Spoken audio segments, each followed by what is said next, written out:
Hey guys and welcome back to readers life. मेरा एक दोस्त है रोहन नाम से। तो एक बार मेरा दोस्त बिजनेस ट्रिप के लिए न्यूयॉर्क जा रहा था। अभी उसकी फ्लाइट में अभी टाइम था, तो ऐसे ही वक्त काटने के लिए वह एक बार में पहुंचा। तभी एक खूबसूरत लड़की वहां आई और उसने रोहन को एक ड्रिंक ऑफर किया। अब इस खूबसूरत लड़की के पेशकश को रोहन भला कैसे ठुकरा सकता। सो उसने खुशी खुशी वो ऑफर एक्सेप्ट कर लिया। अब उस लड़की ने 2 ड्रिंक्स ऑर्डर किए, एक अपने लिए और एक रोहन के लिए। उसके बाद क्या हुआ मेरे दोस्त को कुछ भी याद नहीं था। जब उसे होश आया तो उसने देखा कि वह एक बाथटब में लेटा हुआ है और जिसमें बर्फ भरी हुई है। पास में एक पर्ची पड़ी थी जिसमें लिखा था, हिलना मत, 100 नंबर की पुलिस को कॉल करें। जब उसने पास ही रखे अपने फ़ोन में 100 नंबर डायल किया, तब बाद में उसे मालूम पड़ा कि उसकी किडनी निकाल ली गई है। वैसे मेरे रोहन नाम का कोई भी दोस्त नहीं है और न ही ये कहानी सच है। लेकिन आप सोच रहे होंगे कि तब मैं आपको कहानी ये क्यों सुना रहा हूँ।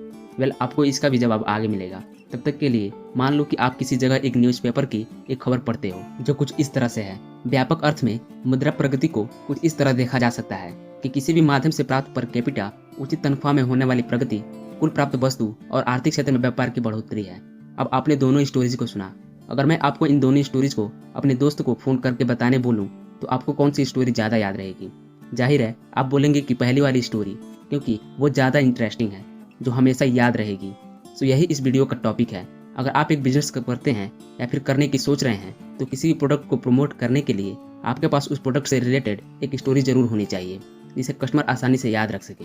सो एक स्टोरी के यादगार बनाने के लिए 6 प्रिंसिपल हैं जिसे सक्सेस वर्ड से याद किया जा सकता है।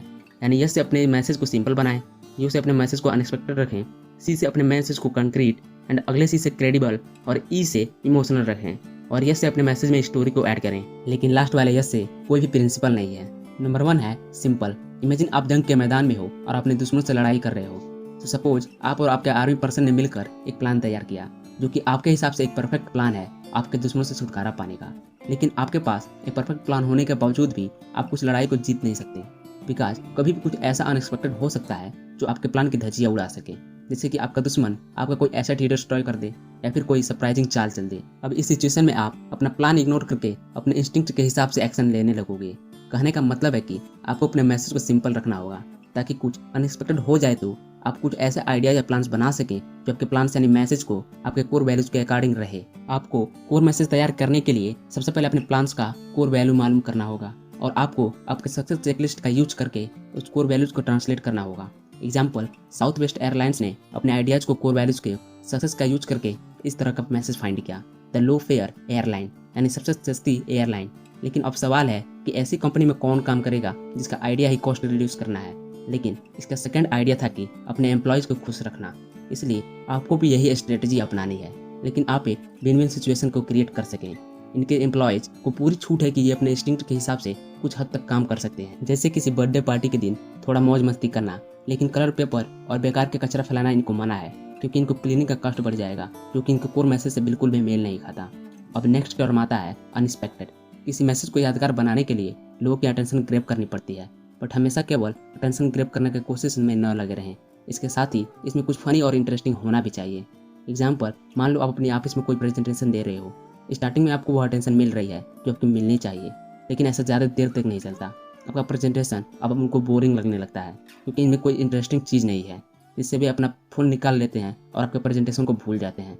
सब क्वेश्चन आता है कि आप लोगों को अटेंशन ग्रैब करने के लिए उनसे ज़्यादा टाइम तक कैसे बनाए रख सकते हैं। और यहीं पर आता है अनएक्सपेक्टेड, यानी सरप्राइज और इंटरेस्टेड। सरप्राइज से हमें अटेंशन मिलती है, जबकि इंटरेस्ट से इसे बनाए रखा जा सकता है।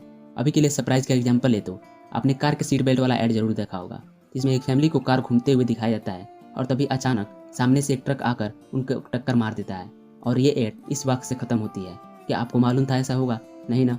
इसलिए हर बार जब भी आप कार में बैठे तो सीट बेल्ट पहनना ना भूलें। ये ऐड हमें इसलिए याद है क्योंकि इसमें सरप्राइजिंग इवेंट है। लेकिन कभी कभी कोई ऐसे भी ऐड होते हैं जो सरप्राइजिंग और इंटरेस्टिंग दोनों होते हैं, लेकिन फिर भी व्यूअर कंफ्यूज हो जाते हैं। जैसे अमेरिका में ईयर 2000 में एक ऐड आता था जिसमें सुपर बॉल टीम को एक फील्ड में बहुत बढ़िया खेलते दिखाया जाता था। फिर तभी कैमरा जूम आउट करता और भेड़ियों का एक झुंड आकर उनके चारों तरफ टीम के टुकड़े टुकड़े कर देता। अब बेशक ये ऐड बड़ा सरप्राइजिंग था, मगर इसका मतलब किसी को भी नहीं पता। लोगों को ये ऐड आज तक याद है, मगर इसका मतलब क्या था ये किसी को समझ नहीं आया क्योंकि इसमें कोई कोर मैसेज नहीं था। एक बिहेवियर इकोनॉमिस्ट जॉर्ज लेविंगस्टन ने कहा था, किसी भी चीज़ को किसी के लिए इंटरेस्टिंग बनाने का बहुत ही सिंपल तरीका है, आपको बस उस इंसान को क्यूरियस करना होगा, यानी एक मिस्ट्री क्रिएट करनी है। और वो इंसान तभी क्यूरियस होगा जब उसे फील होगा कि उसकी नॉलेज में कोई गैप है। और इस थ्योरी को उन्होंने गैप थ्योरी ऑफ क्यूरियोसिटी नाम दिया। जैसे कि मूवी और मिस्ट्री नॉवेल्स करती हैं, ये लोगों को सोचने पर मजबूर करती हैं कि आखिर अब आगे क्या होगा या फिर ये काम किसने किया होगा, एंड इसी वजह से लोग इसे लास्ट तक देखने के लिए मजबूर हो जाते हैं। नेक्स्ट टर्म आता है कॉन्क्रीट। स्टडीज में सामने आया है कि एशियन स्टूडेंट हर चीज़ में अमेरिकन स्टूडेंट्स को पीछे छोड़ देते हैं, क्योंकि उन्हें बचपन में हर चीज़ को जिंदगी में दिखाकर समझाई जाती है। अमेरिकन और एशियन दोनों स्टूडेंट अपने कंसेप्ट को मेमोराइज करने के लिए एक सेम मेथड का ही यूज करते हैं, और वो है रट्टा मारना। मगर एशियन स्टूडेंट रट्टा के अलावा एक और भी टेक्निक का यूज करते हैं, जैसे कि अगर टेबल पर 10 स्टिक रखते हैं और उनमें से 4 हटा लेते हैं तो कितने बचेंगे, तो इस पर स्टूडेंट कहेंगे कि 6 बचे। ये टेक्निक स्टूडेंट के लिए कंक्रीट फाउंडेशन बिल्ड करती है, यानी स्टूडेंट देख सकते हैं कि कंसेप्ट रियल लाइफ में कैसे इस्तेमाल होते हैं, और इसी कंसेप्ट पर वे अपनी नॉलेज बिल्ड करते हैं।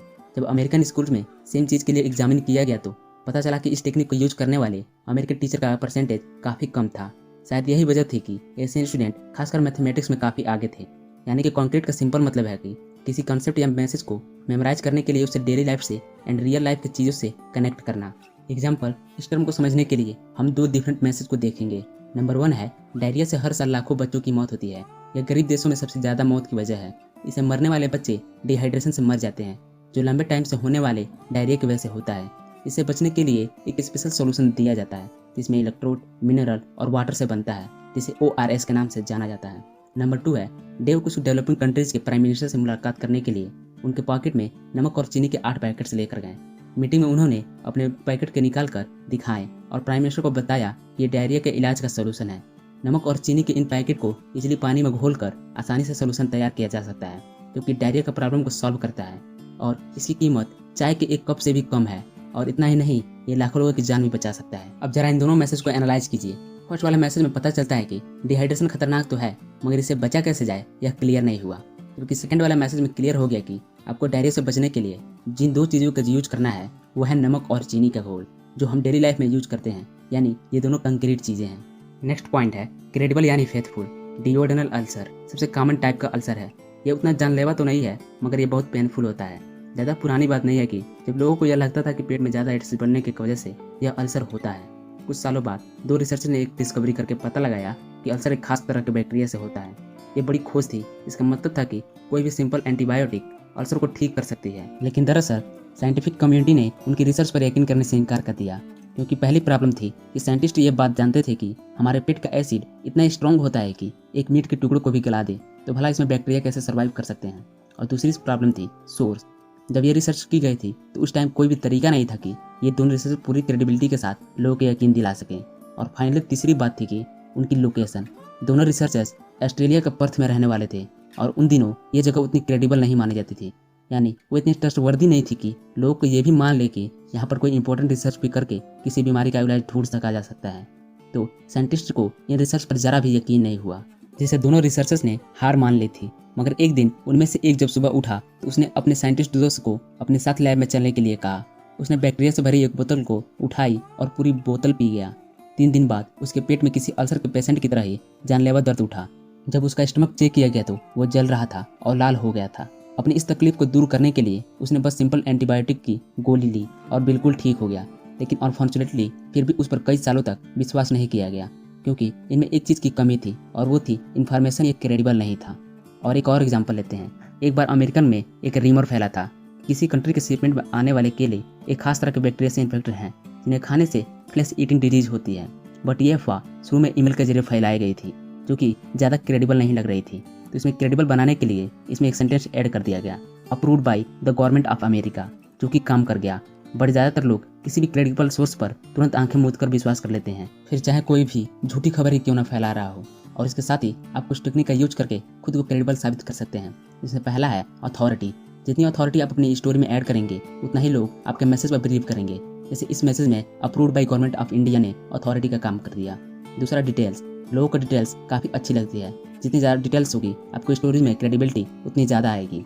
तीसरा है स्टैटिक्स। स्टैटिक्स यानी नंबर। जैसे अमेरिकन रूमर वाले केस में 100 लोगों की मौत हो गई या फिर 500 लोगों की मौत हो गई एटसेट्रा। चौथा है टेस्टेबल एक्सपीरियंस, यानी किसी प्रोडक्ट को बेचने से पहले लोगों को उनका ट्रायल लेने दें। अगर आपका प्रोडक्ट वाकई में डिजर्विंग है तो उनका एक्सपीरियंस आपके प्रोडक्ट के लिए क्रेडिबिलिटी बढ़ा देगा। Next point, emotion. एक बार लोगों के 2 डिफरेंट ग्रुप में 2 एक्सपेरिमेंट किया जा रहा था। फर्स्ट ग्रुप को छोटों से काम को पूरा करने के बदले $5 दिया गया, और जब उनको $5 दिए गए तो साथ में एक इन्वेलप दिया गया जिसमें लिखा था जाम्बिया में भारी बारिश की वजह से 3 मिलियन लोग भूखमरी से मर रहे हैं। आप चाहें तो कुछ पैसे डोनेट कर सकते हैं और उनकी मदद कर सकते हैं। दूसरे ग्रुप के साथ भी यही एक्सपेरिमेंट किया गया, बट इन्वेलप में मैसेज को चेंज कर दिया गया और जिसमें लिखा था 7 साल की लड़की इस जेनी को आप डोनेशन देकर आप उसे बेटर लाइफ जीने का मौका दे सकते हैं। लेकिन इन एक्सपेरिमेंट में जो रिजल्ट सामने आया वो हैरान करने वाला था। एवरेज $1.14 उन लोगों ने डोनेट किया जिन्होंने फर्स्ट मैसेज पढ़ा था, बट सेकंड मैसेज पढ़ने वाले लोगों ने एवरेजन $2.38 डोनेट किए, क्योंकि फर्स्ट वाले मैसेज में लोगों को यह रियलाइज हुआ कि वह एक बड़ी प्रॉब्लम है और उनको छोटी सी रकम डोनेट करने से कोई फर्क नहीं पड़ेगा। बट सेकंड मैसेज में जेनी ने लोगों के इमोशन को ट्रिगर किया। इसने उन्हें सिचुएशन को एनालिटिकली के बजाय इमोशनली सोचने पर मजबूर कर दिया, और इमोशन हमेशा लॉजिक से स्ट्रांग होते हैं। आप इमोशन का यूज करके अपने बिजनेस में भी काफ़ी मदद ले सकते हैं। इससे पहले के टाइम में जब भी टीवी हर घर में नहीं होता था तो एक एक्सपेरिमेंट किया गया, जिसमें लोगों को एक ग्रुप को टीवी बेचकर यह मैसेज देने का कोशिश की गई कि टीवी को अगर आप सही ढंग से इस्तेमाल किया जाए तो लोगों को बेटर लाइफ जीने में मदद कर सकती है। टीवी से लोग ज़्यादा पैसा बचा सकते हैं और लोग ज़्यादा टाइम अपनी फैमिली और फ्रेंड के साथ स्पेंड कर सकते हैं। जबकि दूसरे ग्रुप को एक डिफरेंट मैसेज दिया गया, टीवी को अगर आप सही ढंग से इस्तेमाल किया जाए तो आपको ये बेटर लाइफ जीने के लिए प्लानिंग में मदद कर सकता है। टीवी से आप ज़्यादा पैसा बचा सकते हैं और आप ज़्यादा टाइम अपनी फैमिली और फ्रेंड के साथ स्पेंड कर सकते हैं। टीवी आपकी लाइफ और आपके बेहतर बनाने के लिए मदद कर सकता है। अब यहाँ आपको दोनों मैसेज में कोई खास डिफरेंट नहीं पता चला होगा, मगर आप अगर गौर से देखें तो आपको पता चलेगा कि दूसरे मैसेज में यूज शब्द का इस्तेमाल बहुत बार किया गया है, और जिन लोगों को दूसरा मैसेज दिखाया गया उन्होंने टीवी खरीदने में ज़्यादा इंटरेस्ट दिखाया। अब 6 टर्म आता है स्टोरीज। एक बार एक नर्स थी जो न्यू बॉर्न बेबी की देखभाल करती थी। एक दिन जब वो अपने काम में दौरान बेबी की देखभाल कर रही थी तो अचानक उसने देखा कि बेबी का कलर ब्लू पड़ गया है। इसका मतलब था कि उसे सांस लेने में परेशानी हो रही है और यह ब्रीदिंग प्रॉब्लम का एक कॉमन सिम्टम होता है। उस नर्स ने तुरंत डॉक्टर को बुलाया और डॉक्टर ने लंग ट्रीटमेंट के लिए स्टैंडर्ड प्रोसीजर शुरू कर दिया। तभी उस नर्स को पहले का एक सेम केस याद आया। इसमें सिम्टम्स सेम थे, मगर लंग्स की नहीं, हार्ट की प्रॉब्लम थी। लेकिन वह डॉक्टर हार्ट के बजाय लंग्स का ट्रीटमेंट कर रहा था। अब नर्स ने तुरंत एक्शन लिया और डॉक्टर को कहने लगी कि सब कुछ छोड़कर वो जल्दी से बेबी का हार्ट का ट्रीटमेंट शुरू कर दे। हालांकि हार्ट मॉनिटर नॉर्मल पर से दिखा रहा था, फिर भी वो डॉक्टर को ट्रीटमेंट करने के लिए बार बार इंसिस्ट करती रही। बाद में जब डॉक्टर ने उस बेबी के हार्ट का ट्रीटमेंट किया तो उन्हें पता चला कि नर्स एकदम ठीक बोल रही थी और उसने हार्ट में ही प्रॉब्लम थी और ट्रीटमेंट के बाद बच्चे का कलर नॉर्मल हो जाता है। वैसे कमेंट करके बताइए कि आप में से कितने को ये स्टोरी याद हो गई। शायद 99% लोगों को ये स्टोरी याद हो गई होगी। यही तो मेन पावर है एक स्टोरी का। तो समरी में मैंने इस वीडियो में आपको ये बताया, अपना मैसेज इतना ईजी रखें ताकि वो लोगों को आसानी से ऑब्जर्व हो सके और इसको समझ आ सके। आपको इसे अनएक्सपेक्टेड रखना है ताकि लोग अपना मैसेज को अटेंशन दे सकें। आपको इसे कॉन्क्रीट बनाना है ताकि लोगों को आपका मैसेज याद रहे। आपको इसे क्रेडिबल बनाना है ताकि लोग आपके मैसेज पर बिलीव कर सकें और उन्हें यह ट्रस्टवर्दी लगे। आपको इसे इंटरेस्टिंग बनाना है ताकि लोग आपकी बातों के ध्यान से सुने, और साथ ही आपको इसे इमोशनल बनाना है ताकि वो आपके मैसेज को प्रवाह करें, और फाइनली लोगों को अपने मैसेज पर एक्ट करवाना चाहते हैं तो उन्हें एक स्टोरी सुनाएं। अभी के लिए अगर इन बातों को डिटेल में सीखना चाहते हो तो इस बुक को डिस्क्रिप्शन पार्ट से दिए गए लिंक से इजीली बाय कर सकते हो। गाइस, हमारी टीम ऐसे ही साइकोलॉजी और बिजनेस रिलेटेड बुक की समरीज पर वर्क कर रही है।